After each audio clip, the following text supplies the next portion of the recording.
Assalamualaikum warahmatullahi wabarakatuh. Selamat datang di channel Cenitit. Banyak kepala sekolah yang bertanya, khususnya di wilayah saya, Jawa Barat, kenapa tahun ini tidak ada satupun sekolah yang menerima dana bos afirmasi 2021. Mungkin ini menjadi pertanyaan juga bagi Bapak dan Ibu semuanya, apakah sekolah Bapak dan Ibu itu akan menerima dana bos afirmasi atau tidak? Yang jelas kita akan buka dan kita akan bahas pada video kali ini.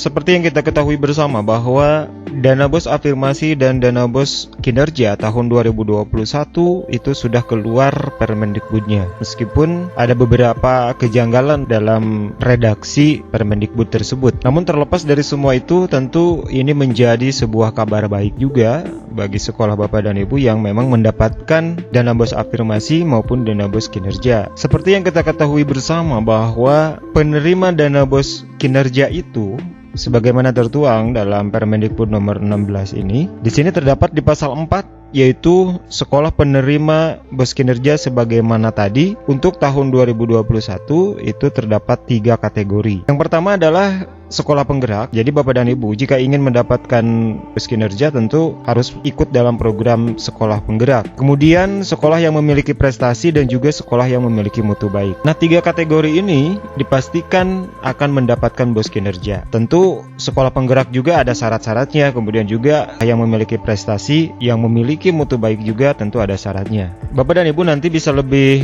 jauh membaca tentang peraturan Permendikbud nomor 16 tahun 2021 ini. Di sini terdapat ketentuan-ketentuan mulai dari sekolah penggerak, ketentuannya seperti apa, kemudian juga sekolah yang memiliki prestasi itu seperti apa, kemudian sekolah yang memiliki mutu baik namun memerlukan sarana sanitasi. Nanti Bapak dan Ibu bisa membaca lebih jauh dari ini. Seperti yang sudah saya katakan bahwa kita akan membahas tentang bos afirmasi. Kenapa Jawa Barat, khususnya di wilayah saya, tidak ada satupun sekolah yang memang mendapatkan dana bos afirmasi. Kita akan mencoba mengulik dan juga mengorek dari beberapa peraturan menteri begitu. Di sini di pasal 5 dijelaskan bahwa sekolah penerima dana bos afirmasi sebagaimana dimaksud dalam pasal 3 tadi harus memenuhi persyaratan sebagai berikut. Yang pertama adalah berada di daerah khusus yang ditetapkan oleh kementerian. Apa sih kategorinya seperti apa begitu ya, dan daerah mana saja yang termasuk daerah khusus tersebut, nanti kita akan bahas dan kita akan lihat. Selanjutnya, memiliki proporsi peserta didik penerima program PIP yang lebih banyak. Ini syarat yang kedua ya. Kemudian juga yang ketiga, menerima dana bos reguler tahun anggaran 2021 yang lebih rendah. Kemudian juga memiliki proporsi guru berstatus pegawai negeri sipil atau guru tetap yayasan yang lebih kecil. Kemudian juga di ayat keduanya di sini dijelaskan bahwa sekolah penerima dana bos afirmasi yang memenuhi syarat tadi itu ditetapkan oleh kementerian. Nah, kita akan lihat Bapak dan Ibu di poin pertama di sini adalah sekolah penerima dana bos afirmasi itu ditetapkan berdasarkan daerah khusus yang ditetapkan oleh kementerian. Kita akan lihat di sini di Keputusan Menteri Pendidikan nomor 160/P tahun 2021 tentang daerah khusus berdasarkan kondisi geografis. Inilah daerah-daerah yang memang nantinya diproyeksikan akan mendapatkan dana bos afirmasi.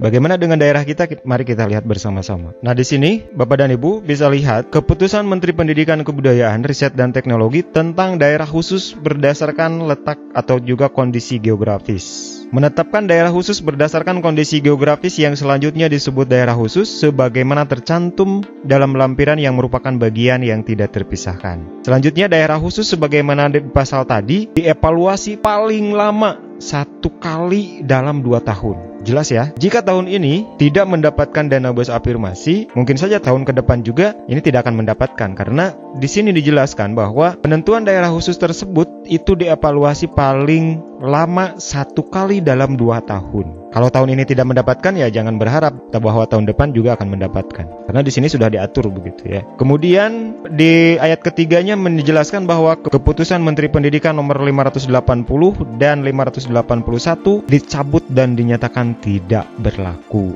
Jelas ya. Kalau misalkan di Permendikbud ini Bapak dan Ibu termasuk tahun sebelumnya, untuk tahun ini tidak berlaku. Jadi jangan berpikir dan juga jangan berharap bahwa sekolah Bapak dan Ibu itu akan mendapatkan dana bos afirmasi. afirmasi jika kita melihat dalam peraturan Menteri Pendidikan ini. Di sini di lampiran dijelaskan bahwa ada satu daerah di Jawa Barat yang merupakan daerah khusus berdasarkan kondisi geografis. Ini yang pertama, Provinsi Jawa Barat, Kabupatennya Cianjur, Kecamatannya Cidaun, Desanya Gelarwangi. Salah satu desa di Jawa Barat yang memang masih ditetapkan sebagai daerah khusus berdasarkan kondisi geografis. Nah, kalau ke bawahnya, saya rasa di sini ada Jawa Timur, kemudian Provinsi Aceh, kemudian juga Provinsi Sumatera Utara, selanjutnya ada Papua Barat dan sebagainya. Ini lebih ke daerah-daerah wilayah timur.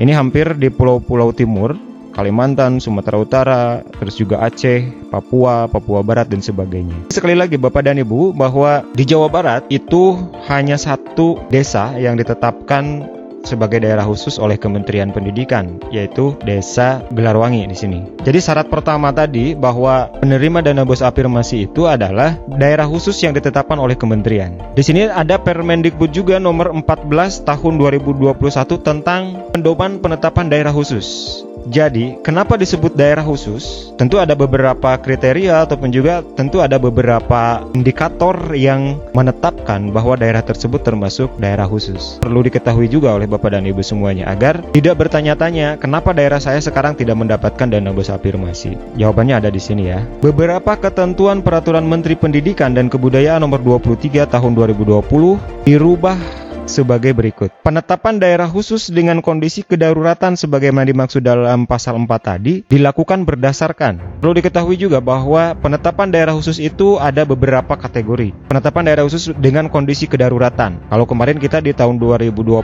itu karena kedaruratan COVID-19. Nah, di sini dijelaskan dilakukan berdasarkan pertama status bencana alam, bencana sosial atau kedaruratan lainnya yang ditetapkan oleh pemerintah dan atau pemerintah daerah sesuai dengan kewenangan. Jelas ya Bapak dan Ibu. Kemudian juga yang kedua, pertimbangan lain dalam proses penyelenggaraan pendidikan. Pertimbangan lain dalam proses penyelenggaraan pendidikan yaitu hilangnya fasilitas sarana pelayanan umum berupa fasilitas pendidikan, fasilitas kesehatan, fasilitas listrik, fasilitas informasi dan komunikasi serta sarana air bersih atau minimnya fasilitas perlindungan keamanan baik fisik maupun non-fisik. Jadi daerah khusus itu ditetapkan oleh menteri. Kemudian apa sebetulnya indikatornya? Indikator untuk penetapan daerah khusus tersebut itu dilihat dari beberapa penghitungan indeks. Nah, di sini dijelaskan metode penghitungan indeks wilayah. Jadi rincian kriteria indikator dan subindikator yang digunakan dalam penetapan daerah khusus sebagai berikut. Kriterianya keterjangkauan wilayah untuk variasi moda transportasi, kemudian keterpencilan daerah, moda transportasi akses moda darat, jarak ke pusat dan daerah, waktu tempuh, biaya perjalanan. Ini untuk letak geografis. Kemudian keberadaan fasilitas.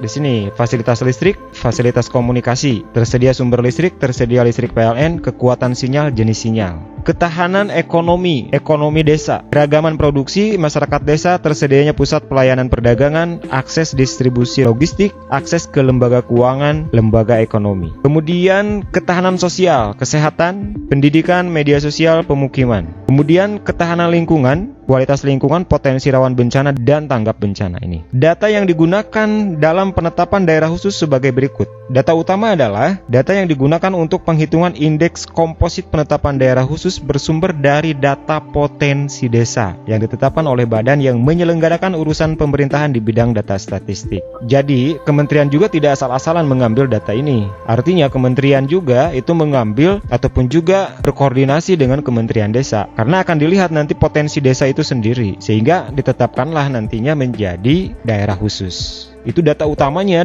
justru dari pemerintah desa kita. Kemudian data pendukung. Data pendukung itu adalah data potensi desa yang ditetapkan oleh badan yang menyelenggarakan urusan pemerintahan di bidang data statistik. Artinya kalau berbicara masalah statistik justru BPS barangkali ya yang berperan. Selanjutnya data ketertinggalan atau keterpencilan desa dari kementerian yang menyelenggarakan urusan pemerintah di bidang desa. Tentu ini dari Kemendes. Begitu ya. Data daerah dengan kondisi masyarakat adat terpencil bersumber dari data komunitas adat terpencil yang ditetapkan oleh kementerian yang menyelenggarakan urusan pemerintah di bidang sosial. Kemudian data daerah yang berbatasan dengan negara lain bersumber dari data desa yang berada di kecamatan, perbatasan negara yang ditetapkan oleh badan atau pemerintah yang menyelenggarakan urusan pemerintah di bidang pengelolaan perbatasan. Bapak dan Ibu, demikian kalau kita melihat dari pasal 5 ini, kesimpulannya bahwa sekolah penerima dana bos afirmasi sebagaimana dimaksud tadi, bahwa memang itu ditetapkan oleh kementerian tentu dengan kondisi daerah khusus. Seperti itu Bapak dan Ibu informasi sementara yang bisa saya sampaikan. Mudah-mudahan informasi ini bermanfaat bagi Bapak dan Ibu semuanya. Jangan lupa like, share, dan subscribe, aktifkan notifikasinya agar Anda menjadi orang yang pertama mengetahui informasi yang akan saya berikan berikutnya. Saya Rizal Jebran pamit, terima kasih. Assalamualaikum warahmatullahi wabarakatuh. Sampai jumpa.